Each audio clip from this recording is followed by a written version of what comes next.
We are living through some crazy times, and much of what we filled our lives with is being stripped away, forcing us to examine what's essential. There seems to be consensus that toilet paper and hand sanitizer are definitely in that category, and apparently bread making is falling into it increasingly as well. Apparently, flour sales have increased by over 700% since the start of the pandemic. World over, we are being forced to examine what needs to stay and what we're okay to lose.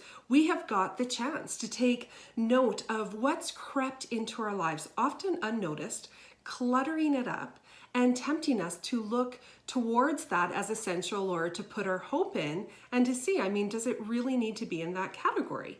And so if we're doing this in other areas of our life, it would seem good and natural to do it with our faith as well. So what do we believe? Why do we believe what we believe? And you might be thinking, I'm not really religious in the traditional sense of the word. I don't believe in much of anything. Well, if you think about it, you do believe in something. We all do, right? That's why we do things like throw a baby up into the air, to make it giggle. We do it believing that gravity will bring the baby back down in a predictable way and place so we can catch it safely.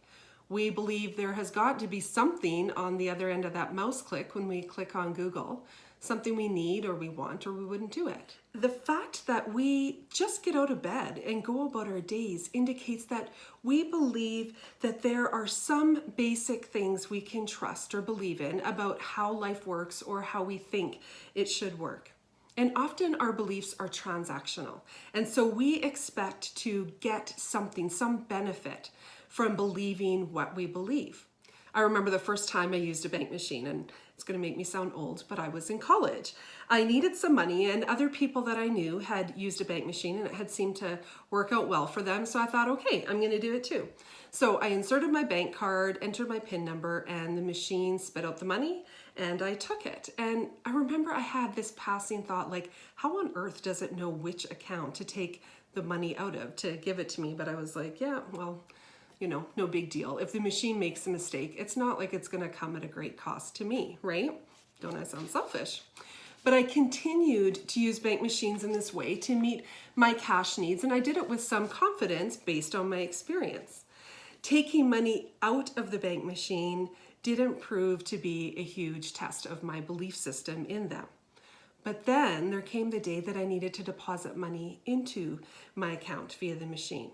And suddenly the transactional nature of my relationship with bank machines felt different because now it required something of me. There was a potential cost. I could stick my hard-earned money into that black gaping soulless hole in the machine, but how did I really know that this time it would know where to put the money? Because I needed that money. I relied on it to go about my life. And so my relationship with that bank machine, it progressed to the point where now it was going to cost me something. And so I evaluated a little bit more carefully. What exactly was I putting my faith in? Is it safe? Is it reliable? And how could I know this? Some of us have been able to go through significant stretches of our lives without examining our belief systems too strenuously. Life ticks along mostly predictably. We feel like we can deal, we can take with what it gives us without a lot of trouble. But then something comes along and it shakes up what we thought we knew or what we thought we could depend on. It chips away at our confidence. It exposes our needs and our vulnerability, and it makes us stop and think. Why do we believe like we do? Why do we allow our beliefs to shape our lives like we do? And then we start to wonder, are our beliefs safe? Are they reliable? Are they predictable enough to keep leaning on in the hard times?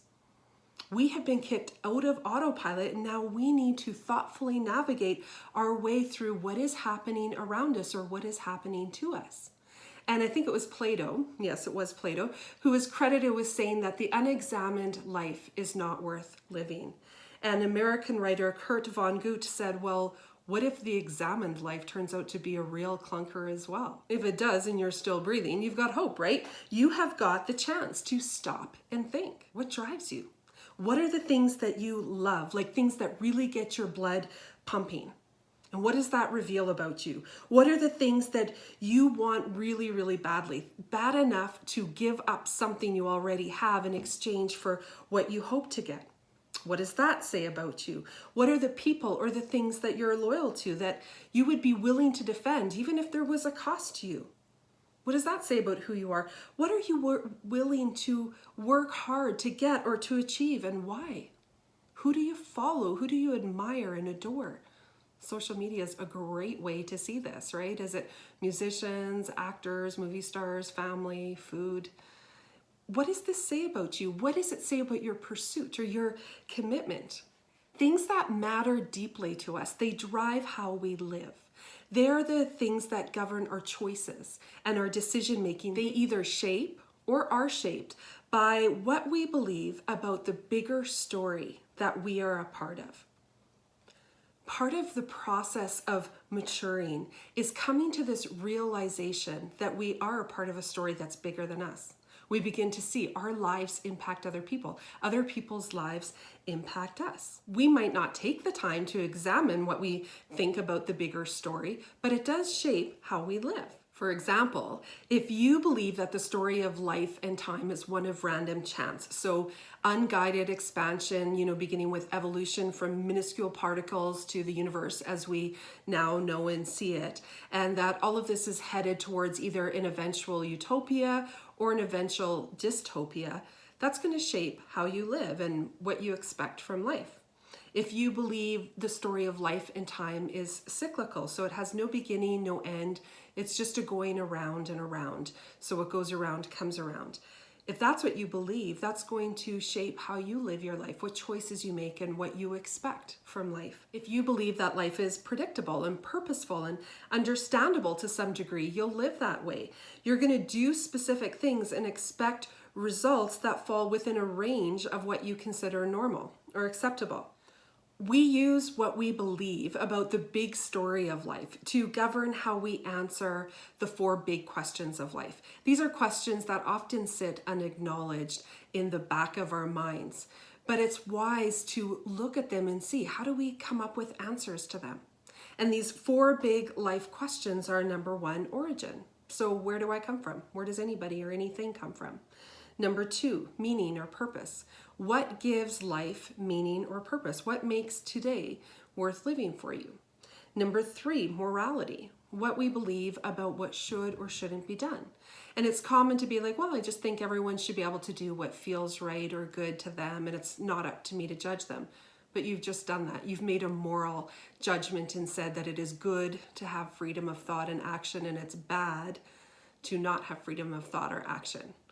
And number 4, finally, destiny. What comes after this? After life as we know it ends? Nothing, something, what?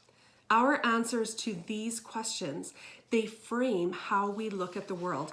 And we use our answers to them sort of like a set of glasses. We don't spend a ton of time looking at our glasses. We spend time looking through them.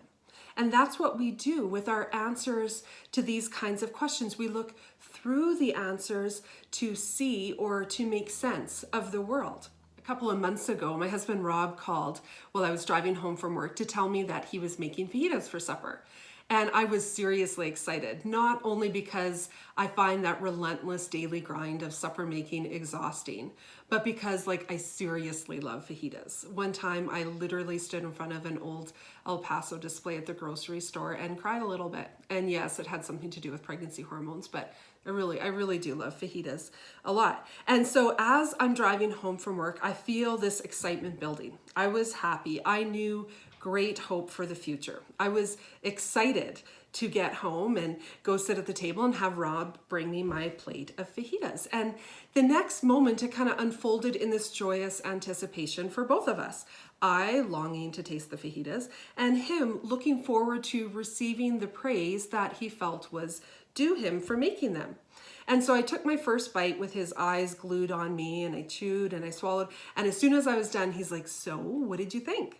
Now you have to know, I was almost swallowing tears because there was something seriously wrong with this fajita. And I didn't want to hurt his feelings, but to honor Tex-Mex fans everywhere, I could not in good conscience say that this was a good fajita. And so I hedged. I was like, well, it tastes nice. It's good, but did you do something different with it? And he's like, no.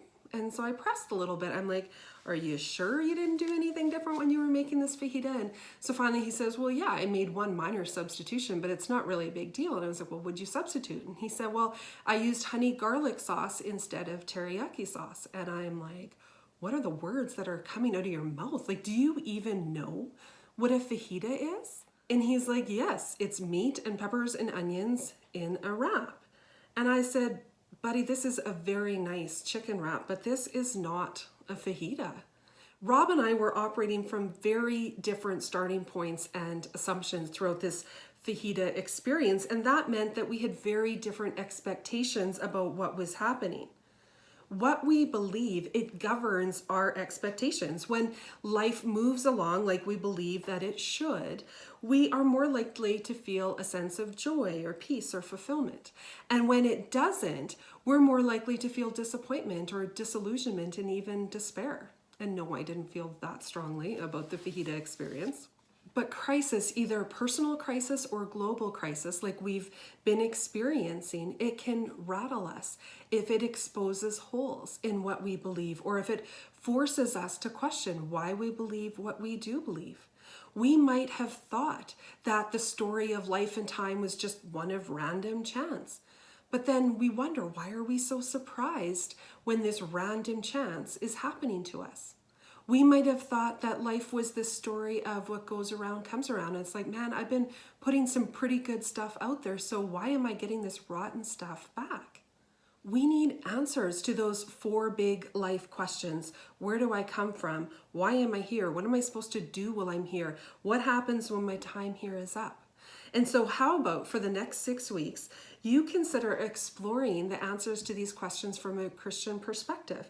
Take some time to see, what does the Bible say about answers to these questions? Because I believe that what we will find there will give us hope and confidence and peace and purpose. Because the story that we find in the Bible to answer these big 4 questions, they follow a beautiful story arc. The story begins with creation. God made it. Do you know what that means? That means that there is a someone, not a something behind creation. And as we find out who this someone is, we'll see that the story gets even better. So it starts with creation. God made it. And then what happens, this beautiful story of creation is tragically disrupted by this terrible rebellion of the created against the creator. And at this point, the story gets really dark, but then it takes this wonderful turn because the creator who was rebelled against, he makes a way of redemption. What God made good and we broke, Jesus comes to fix. But then the ending to the story is what's the most magnificent of all, because what was originally made good and then broken and redeemed is going to be restored to better than its original state. It's going to be recreated and made new. The ending is even better than the beginning. This story arc tells the best story that has ever been written. And it's a story that's real and a story that's true. And in it, we can find answers for the world that we live in. This is a story that gives us a reason for confidence and a safe place to put our hope. I look forward to examining the basics together with you.